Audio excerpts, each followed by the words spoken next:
En realidad él es como su casco, es un espejo del entorno que le rodea. Pero el Mandaloriano no tiene ningún antagonista real, porque el carisma de la serie no depende de sus decisiones, depende de... Muy buenas, bienvenidas, bienvenidos a la mazmorra de Pacheco. Hoy os traemos a un invitado muy especial, un auténtico crack de la narrativa y del dibujo. No sé si lo estoy diciendo bien, si no ahora me corriges. Bueno, Kenny Ruiz, muchísimas gracias por estar aquí, por atendernos. Y nada, ¿qué proyecto te estoy interrumpiendo? Porque al final estás tan liado siempre que has dejado de dibujar Bueno, algo. uno muy guay, no te lo puedo contar todavía, pero el proyecto que me tiene más ilusionado en los últimos, no sé, 20 años, o sea que muy, Y, muy contento. y lo último que nos puedas contar así de lo que hayas hecho, que Bueno, podamos acabo de seguir. terminar la serie de Telémaco, Ah, ¿ya está que acabada? sí, son 4 tomos Sí, y lo terminamos en septiembre y justo después terminé Magic 7, que es la otra serie que hacía para Bélgica, las dos ujú, con Kit Toussaint y con Noiri. ujú. Y ya estaríamos terminado un ciclo de 5 años, 10 álbumes, dos Qué guay. series y muy contento, la verdad, que la serie se Pero, queda sin embargo, muy guay. 4 no se ha publicado todavía, ¿o sí? No, está saliendo prepublicado en la Journal Spirou Mm. en Francia y en Bélgica y supongo que ahora a final de enero o en febrero saldrá editado el álbum en francés y imagino que Dolmen Editorial lo publicará en castellano en breve. Qué guay, pues nada. Mm. Yo personalmente le tengo ganas también. Qué bien, qué bien. Estoy muy contento con el álbum, la verdad que es muy bonito.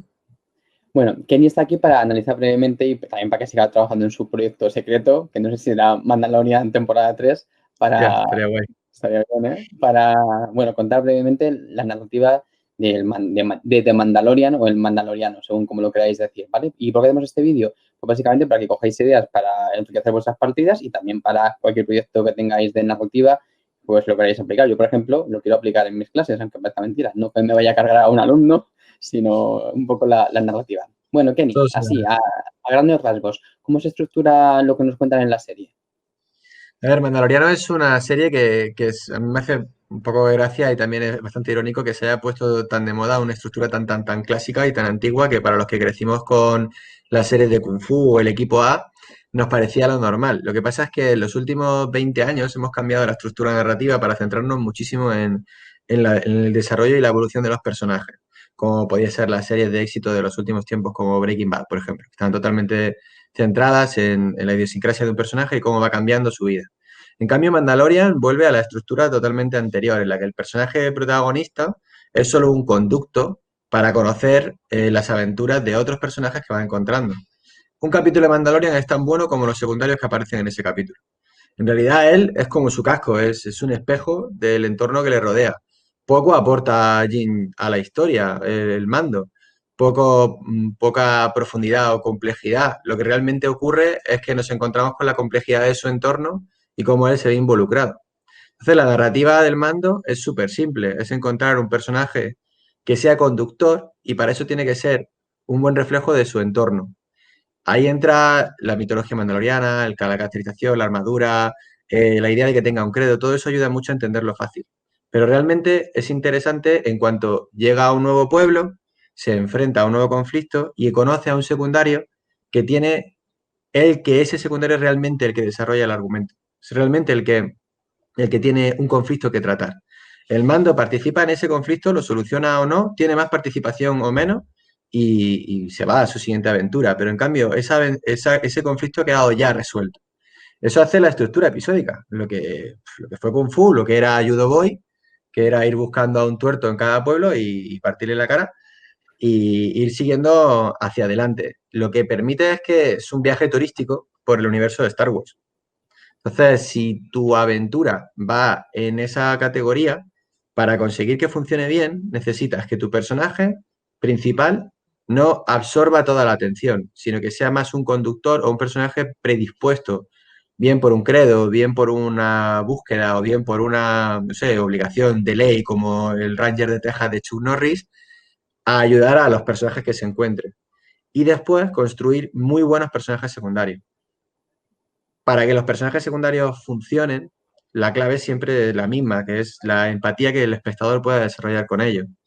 Si quieres empatizar con un personaje secundario, tienes que conocer los tres qué es. ¿Quién es ese personaje? ¿Quién fue? Y el más importante y el más complejo, también el más artístico, es quién quiere ser. Si en una sola secuencia, que ahí es donde yo creo que está la genialidad de Mando, consigues explicar esos tres que de cualquier personaje secundario, si en una sola secuencia entiendes en un plano quién es Ahsoka, qué quiere y de dónde proviene, solo por cómo se mueve, por cómo va vestida o por su primera acción en el capítulo, enseguida puedes empatizar con ella y ya estás a favor o en contra de que el Mandaloriano la ayude. Y eso te va a ayudar a conectar con ese personaje. Pero como para así para simplificar, tu personaje principal tiene que ser un espejo de su entorno, un personaje sencillo que que tenga fácil el involucrarse a los conflictos de los demás y tiene que encontrarse con personajes secundarios que tengan conflictos que pueda solucionar. O sea, en principio, tú crees, bueno, o bueno, crees, Mando en principio no evoluciona en la serie. Sí, sí tiene una evolución, claro, porque, pero fíjate que la tiene en base a su relación con Grogu. Realmente el que evoluciona es Grogu y la subtrama que tiene con Mandaloriano. Pero él no ha tomado grandes decisiones más allá de la de ayudar a Grogu, que fue el cliffhanger de la primera temporada. Sí que evoluciona, a menudo desastre sería si no evolucionara, pero el motor principal de la serie no es su evolución, sino cómo llega a su objetivo. Su objetivo es ayudar a Grogu. Grogu es una subtrama, o sea, él tiene su propio arco argumental. De él sí que podríamos hablar de una gran evolución, desde un personaje que pasa casi siendo un deseable absoluto, casi un objeto, a, al final conocerle, entender su pasado, entender que tiene unas necesidades, incluso que quiere o no quiere entrenarse como Jedi y tomar finalmente al final de la segunda temporada una decisión. O sea, ese sí tiene un arco muy largo. En cambio, el de Mandaloriano ha ido haciendo un poco lo que le ha ido entrando. O sea, él quería seguir el credo y ser un buen mandaloriano. Esa es la base sobre la que se ha ido construyendo. Hasta el final de la primera temporada, cuando la armera le da, tipo Quester, ¿no? Le da esa misión de tienes que irte a buscarte un Jedi. Realmente el mando estaba sobreviviendo, no tenía una motivación superior a él, no tenía una búsqueda de ser mejor. Estaba intentando cumplir su misión como un buen mandaloriano. Por eso te digo, es el equivalente pues, a un Ranger de Texas o a un tío que hace Shaolin caminando por el oeste americano, ¿no? Tiene Ujú. un credo al que ser fiel y unas barreras que tiene que ir superando. En tanto, en cuanto la barrera es interesante, el capítulo es más o menos interesante. En cuanto al enemigo, porque al principio no hay enemigo, y luego cómo aparece, Ya, es que esto me lo habías no funciona. preguntado antes y yo es que soy súper enemigo de la palabra enemigo. Ujú. O sea, creo que en realidad Rival. el antagonista es el término correcto. Ujú. El antagonista al Antagonista, fin, efectivamente. claro, el antagonista al final es otro personaje igual, es otro secundario, tienes que construirlo igual que al personaje principal o que al secundario más interesante. Lo que pasa es que sus motivaciones, sus intereses están justo en contra del protagonista. Pero los buenos antagonistas son los que podríamos considerar también los protagonistas de su propia serie. O sea, un buen antagonista es tan o incluso más complejo que el personaje principal. En el caso del antagonista de Mandaloriano, ¿quién es? El Moff Gideon este. Bueno, es el que más opuesto está a él porque está buscando a Grogu, pero en última instancia vuelve a lo mismo. En realidad es el opuesto de Grogu. O sea, en realidad Moff Gideon está en contra de Grogu y por su camino se ha cruzado al Mandaloriano. Pero el Mandaloriano no tiene ningún antagonista real, no tiene un enemigo natural, no tiene alguien a quien batir, no tiene una deuda de sangre, no tiene una venganza que perseguir. Quiere ayudar al niño. Quien esté en contra del niño está en contra del Mandaloriano, pero es por la trama del niño. Por eso la segunda temporada nos deja en un punto tan muerto, ¿no? Al final. Espero que hayas avisado de que había spoiler, porque si no la vamos a liar. El- Bueno, hasta ahora nos ha dicho mucho más, ¿eh? Bueno, pero vamos, entonces no digo mucho más, pero vamos, que la segunda temporada al final nos deja en un punto en el que la principal motivación del Mandaloriano ha desaparecido y por razones X. Y ahora él está en punto muerto, supongo que en una encrucijada, ¿no? En una encrucijada, fíjate que construida entre varios secundarios. Y además un Ah, antagonista que puede ser un secundario, ¿verdad? De lo último efectivamente, o que sea, aparece ahí. efectivamente. Este O es como tú dices, sea, yo no quiero nada, toma, para ti, y no decimos más, es como, yo no quiero, toma, vale, me o rindo. sea, si te fijas, hay un momento en el último capítulo que denota bastante bien visualmente todo de lo que trata esta serie, que es que él está entre cinco o seis personajes, todos quieren algo del antagonista, todos quieren algo de esa situación, menos él. O sea, él ya ha terminado lo que quería hacer, que era, bueno, ayudar al niño, y a raíz de ahí, yo por mí me voy, ¿sabes? No, yo ya tengo lo mío, ¿sabes? Pero ya todas las tramas secundarias, la de Bo-Katan, incluso la de Cara Dune, que la hemos visto evolucionar a Ranger, ellas están esperando algo, incluso Boba Fett está esperando algo del Mandaloriano. Y él no acaba tan. Digamos que la serie no tiene la necesidad de que él se posicione, porque el carisma de la serie no depende de sus decisiones, depende de su entorno. No sé si me explica bien. Yo creo que sí, vamos. Entonces, En fin, así, si podéis recomendaciones. aprender. Dime, Sí, perdona. sigue. No, no, perdona, sigue, sigue, sigue. No, no, que si podéis aprender algo de esta serie, bueno, por lo menos se puede aprender muchas cosas, pero lo que yo más he aprendido es algo que ya había aprendido y que esta me ha recordado, que es un poco la habilidad de caracterización de los personajes secundarios, como se hacía en las pelis de Leone o en las pelis de Kurosawa, donde solamente con ver a un personaje entienden muchísimo de su contexto. En Mando hay muy pocos diálogos, pero en cambio hay mucho trabajo de guión en expresar visualmente el background, el trasfondo de todos de los personajes en cuanto los ves. El primer capítulo de la primera temporada, perdón, el primer capítulo de la segunda temporada, cuando Con el conocemos Marshall, ¿no? el del Marshall, cuando conocemos al Mm. Marshall que lleva esta armadura de Boba Fett, solamente el plano en el que él aparece te está explicando un montón de cosas de este tío. Lleva una armadura que evidentemente no es suya, se comporta como si fuera el dueño del pueblo, no tiene miedo de desafiar al mandaloriano.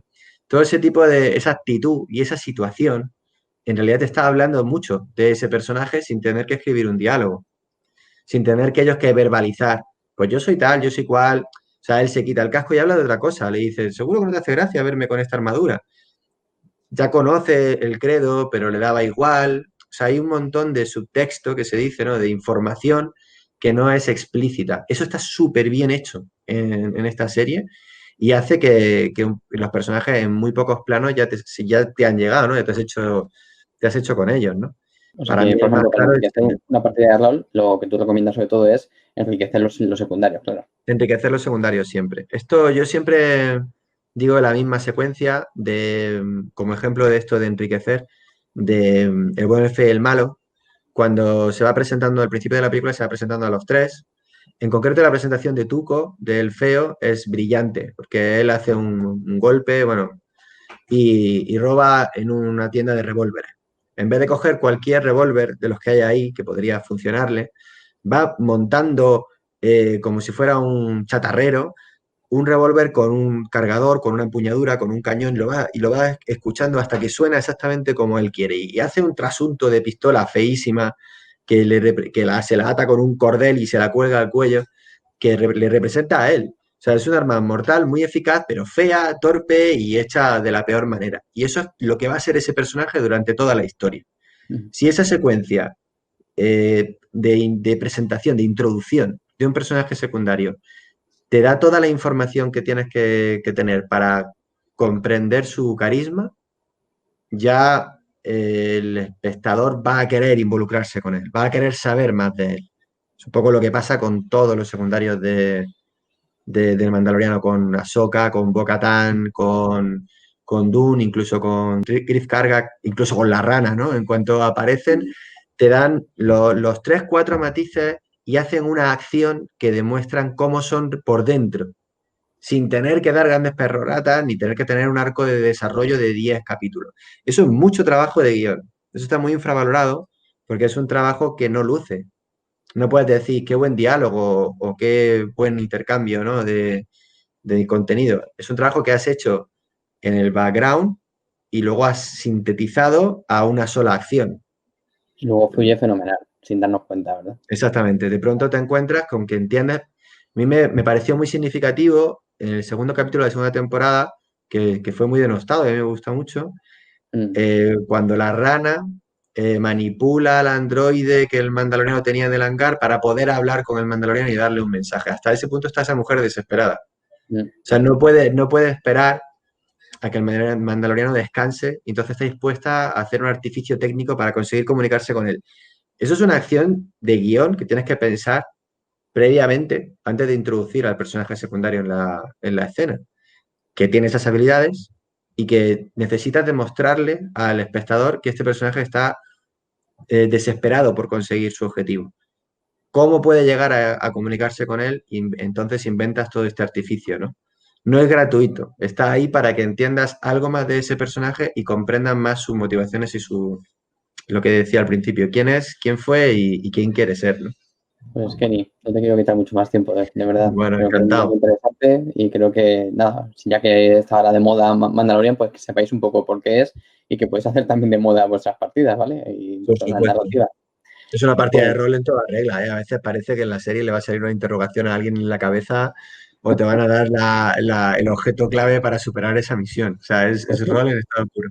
porque al final te van guiando, ahora tienes que ir para acá, ahora para acá, y el Sí, sí. otro, vale, pues yo voy Pero para allá. es el correveidime de la galaxia, tío. Tengo un casco porque puedo ser cualquier persona, claro que sí, Es un esto así. espejo. Un Sí. casco que es un espejo de la galaxia.